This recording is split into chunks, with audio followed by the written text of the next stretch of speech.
नमस्कार सर्व विद्यार्थी मित्रांनो, शिक्षक मित्रांनो, शिक्षक बंधू आणि भगिनींनो आणि माझ्या आवडत्या विद्यार्थ्यांनो, आज आपण या ठिकाणी टीईटी शिक्षकांसाठी असेल किंवा विद्यार्थ्यांसाठी असेल किंवा जे काही विद्यार्थी शिक्षण घेत आहेत 5वी 6वी 7वी या वर्गातील विद्यार्थ्यांसाठी आजची तासिका खूप चांगली होणार आहे। छोटा घटक आहे रोमन संख्या चिन्हे। तर या ठिकाणी रोमन लोकांनी त्यांचे व्यवहार ज्या भाषेत केले त्याला आपण रोमन संख्या असं म्हणतो।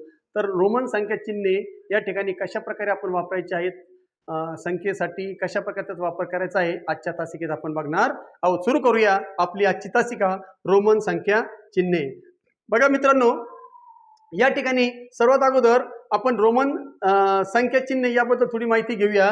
रोमन लोकांनी वापरलेली संख्या लिहिण्याची जी पद्धत आहे ती रोमन संख्या म्हणून ओळखली जाते। म्हणजेच नावावरून लक्षात येतं की ही जी संख्या लेखनाची पद्धत आहे ही आपली भारतीय नसून ही रोम या देशात राहणाऱ्या लोकांनी म्हणजेच रोमन लोकांनी ही पद्धत डेव्हलप केलेली आहे, म्हणून तिला रोमन संख्या लिपी किंवा चिन्ह असं म्हणलं जातं। या पद्धतीत काही ठराविक अक्षरे वापरली जातात। म्हणजे या ठिकाणी इंग्रजीमध्ये जी काही अक्षरे आहेत काही ठराविक अक्षरे वापरून या ठिकाणी अंक दाखवले जातात। तर त्यामध्ये कोणते अंक वापरले जातात, तर त्यामध्ये पहिलं अक्षर आय या ठिकाणी एक अंक दाखवण्यासाठी आय वापरला जातो, दोन अंक दाखवण्यासाठी दोनदा आय लिहावा लागतो आणि तीन वेळा लिहिण्यासाठी तीन वेळा आय लिहिला जातो। शेजारी शेजारी या ठिकाणी लिहिले जातात। तर अशा प्रकारे एक अंक दाखवण्यासाठी आय वापरला जातो। चार लिहिण्यासाठी अंक नाही, तर चार लिहिण्यासाठी जो आहे तो मी पुढे सांगतो।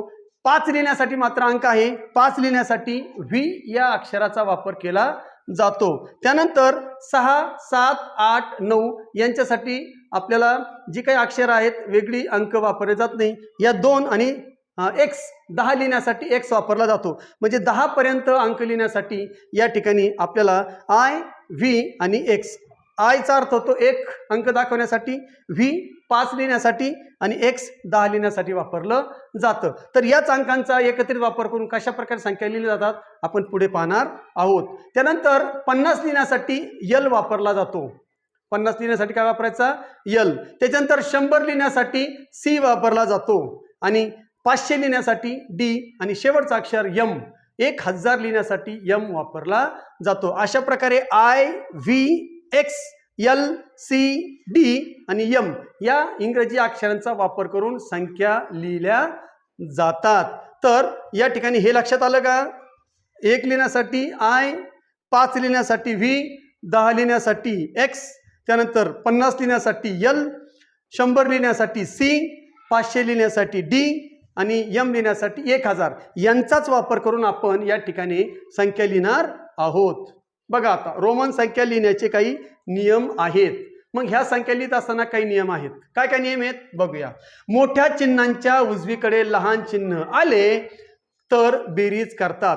म्हणजे आता आपल्याला समजा आपण एकच लिहायचं आहे, 2 लिहायचं आहे, 3 लिहायचं आहे, 3 लिहिताना अडचण येत नाही, परंतु या ठिकाणी समजून घ्यायचं की 4 लिहिण्यासाठी आपल्याकडे अंक नाही। मग 4 लिहिताना आपण काय करतो, व्ही लिहितो आणि आय लिहितो।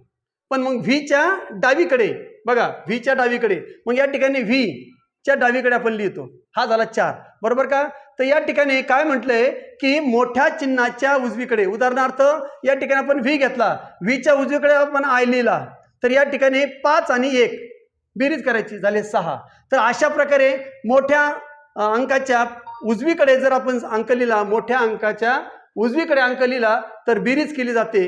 तर या ठिकाणी बघा उदाहरणार्थ 6 लिहिताना हा 5 लिहिला गेला आणि त्याच्या उजवीकडे 1 लिहिला गेला, 5 आणि 1 6, 5 अधिक 1 6।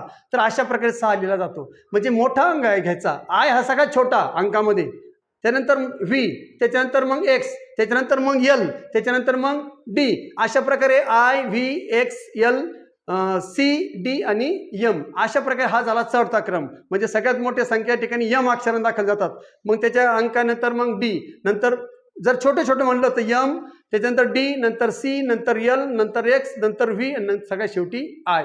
चौथा क्रम आय, नंतर व्ही, नंतर एक्स, नंतर यल, नंतर सी, नंतर डी आणि सगळ्यात शेवटी यम, असा क्रम आहे। मग मोठ्या संख्येच्या पलीकडं लहान चिन्ह वापरून त्या ठिकाणी बेरीज केली जाते। म्हणजेच काय, तर मोठी संख्या प्लस लहान संख्या आणि मग त्याचा एकत्रितपणे आपण अंक लिहिला जातो। बघा 6 लिहिताना व्ही लिहिला मोठा, कारण आय आणि व्ही मध्ये व्ही मोठा आहे, आय लहान आहे. म्हणजेच काय 5 अधिक 1 6 होतात. त्याच्यानंतर दुसरं बघा 7 लिहिलेलं आहे. मग 5 अधिक 2 5 व्हीचा अर्थ 5 होतो. हा 1 म्हणजे 6 आणि आणखी 1 6. 5 अधिक 2 बघा 1 अधिक 1 हा आय आणि आय 2 झालं. त्याच्यानंतर 5 अधिक 2 7 झाले. आता हे 10 झाले. 10 आणि 2 बघा 10 अधिक 2 हे 2 आहे म्हणजे 2 x म्हणजे 10 10 आणि 2 किती झाले 12. त्याच्यानंतर या ठिकाणी मला किती लिहायचे 15 लिहायचे. मग 10 आणि 5 10 आणि 5 मोठा अंक त्याच्या उजवीकडे लहान अंक 10 आणि 5 15. अशा प्रकारे मोठ्या संख्येच्या उजवीकडे जर लहान अंक लिहिला तर बेरीज करून त्या ठिकाणी अंक लिहिला जातो किंवा आपण ओळखण्यासाठी आपण बेरीज करावी. जर आपल्याला रोमन अंक दिला आणि संख्या ओळख लावली तर आपण मोठ्या संख्येच्या पलीकडे लहान संख्या असेल तर बेरीज करून त्याचं उत्तर काढायचं आहे. आता त्याच्या उलट नियम आता वजाबाकीचा नियम बघायचा. मोठ्या चिन्हाच्या डावीकडे आता मोठ्या चिन्हाच्या उजवीकडे बेरीज करत होतो. मोठ्या चिन्हाच्या डावीकडे डाव्या बाजूला लहान चिन्ह आले असेल तर त्या ठिकाणी वजाबाकी करायची आहे. उदाहरणार्थ बघा आता 5 दिलेला मी तर या ठिकाणी व्ही मोठा आहे, आय लहान आहे. व्हीच्या एका बाजूला फक्त एकच अंक मात्र वजाबाकी करताना मात्र 2 अंक लिहिले जात नाही, एकच अंक लिहिला जातो. व्हीच्या डावीकडे जर मी आय लिहिला तर 5 मधून 1 वजा केला तर 5 वजा 1 उत्तर आलं 4. म्हणजे ही जी संख्या आहे ही संख्या 4 दाखवते. बघा 5 मधून 1 वजा डावीकडे आलं ना मग 1 वजा आय वजा करायचं म्हणजे 1 वजा करायचं. 5तून 1 वजा केला उत्तर आलं 4. आता मोठी संख्या आहे सी म्हणजे 100 होतो. 100साठी आपण सी वापरतो. त्याच्यातून 10 आली डाव्या बाजूला आहे म्हणजे 100तून 10 वजा करायचे. बघा 100 वजा 10 या ठिकाणी 100 वजा हे 10 100 वजा 10 90 म्हणजे हा अंक 90 दाखवतो. त्यानंतर मोठा अंक आहे यम म्हणजे 1000. त्याच्यातून सी डावीकडे आलाय म्हणजे 100 वजा करायचे. मग 1000तून 100 वजा केले उत्तर आलं 900. म्हणजे ही संख्या या ठिकाणी काय दाखवते 900 दाखवते. त्यानंतर यल म्हणजे 50 आणि 50 मधून 10 वजा करा. 50 मधून 10 वजा केले उत्तर आलं 40. म्हणजे या ठिकाणी एक्सेल म्हणजे 40 मानले जातात. अशा प्रकारे मोठ्या संख्येच्या पलीकडे जर संख्या आली तर बेरीज करायची. मोठ्या संख्येच्या अलीकडे लहान संख्या आली तर त्याची वजाबाकी करायची आहे. हे 2 नियम उजवीकडे बेरीज डावीकडे वजाबाकी.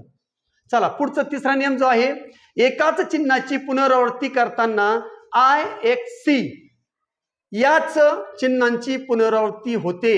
व्ही एल डी यांची पुनरावृत्ती होत नाही. फक्त 3च अक्षराचे होते. आय म्हणजे 1ची होते, एक्स म्हणजे 10ची होते आणि सी म्हणजे 100ची. म्हणजे या 3च अक्षरांची पुनरावृत्ती म्हणजे डबल लिहिले जातात. फक्त 3च वेळा लिहिले मात्र डबल म्हणजे किती वेळा लिहिता येत नाही. एक अक्षर फक्त 3दा लिहू शकतो आणि अक्षर फक्त 3च आहे आय एक्स आणि सी. व्ही एल डी यांची पुनरावृत्ती होत नाही हे मात्र लक्षात ठेवायचं आहे. उदाहरणार्थ बघा 1 1 म्हणजे याचा अर्थ 2 1 1 1 म्हणजे याचा अर्थ 3 एक्स एक्स एक्स 10 10 20 आणि 10 30 3 वेळा. सी 100 आणि 100 200 आणखी एक सी घेतला तर 300. म्हणजे फक्त आय एक्स आणि सी यांचीच आपण अशी पुनरावृत्ती करू शकतो. बाकी दुसऱ्या कोणत्याही अक्षराची इंग्रजी अक्षराची अंकासाठी पुनरावृत्ती होत नाही हे लक्षात ठेवायचं आहे. त्यानंतर आय एक्स आणि सी आपण ज्यांची पुनरावृत्ती होते ते आय एक्स सी यांची पुनरावृत्ती जास्तीत जास्त फक्त 3च वेळा करता येते. हा पुढचा चौथा नियम आहे. लक्षात ठेवा किती वेळा फक्त 3 वेळा 3 पेक्षा जास्त नाही. वजाबाकी करताना आय फक्त व्हीच्या आणि एक्सच्या आधी येतो. म्हणजे जर वजाबाकी आपण बघितलं पहिला नियम वजाबाकी करताना फक्त आय म्हणजे जो एक अंक आहे आय फक्त व्ही आणि एक्सच्याच अगोदर लिहिला जातो.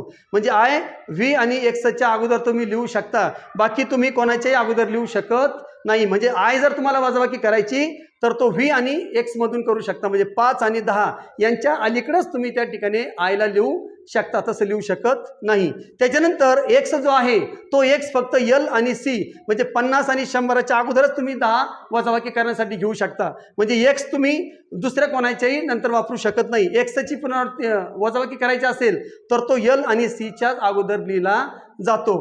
तसंच या ठिकाणी सी फक्त डी आणि एमच्या आधीच येतो कारण हे मोठे मोठे अक्षर आहेत. लक्षात ठेवायचं आय हा व्हीच्या आणि एक्सच्या अगोदर लिहिता येतो वजाबाकीसाठी. त्यानंतर जो एक्स आहे तो फक्त एल आणि सीच्याच अगोदर लिहिला जातो आणि सी जो आहे तो फक्त डी आणि एमच्याच अगोदर लिहिला जातो, हा नियमसुद्धा लक्षात ठेवायचा आहे वजाबाकी करताना.